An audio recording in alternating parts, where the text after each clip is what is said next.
Kahit holiday, walang patid pa rin ang paghatid serbisyo ng Administrasyong Gico sa bawat Pangasinense bilang pakikisa sa selebrasyon at pagpupugay sa mga manggagawa ngayong Labor Day.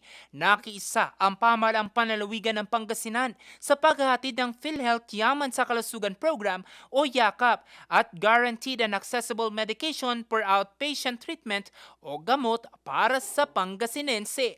Layon kasi ng programa ng PhilHealth na makapagbigay ng libreng medical consultation, laboratory test at gamot sa bawat Pangasinense. Bagay na isa sa prioridad ngayon ng administrasyon. Lahat ng mga Pangasinense, may pupuntahan kayong ospital ng probinsya. Kung may sakit kayo, wala kayong babayaran. It's a very ambitious promise. I have never promised anything as a politician that I cannot deliver. Nahihiya po ako. But this is a promise that I have gambled as well. All in na.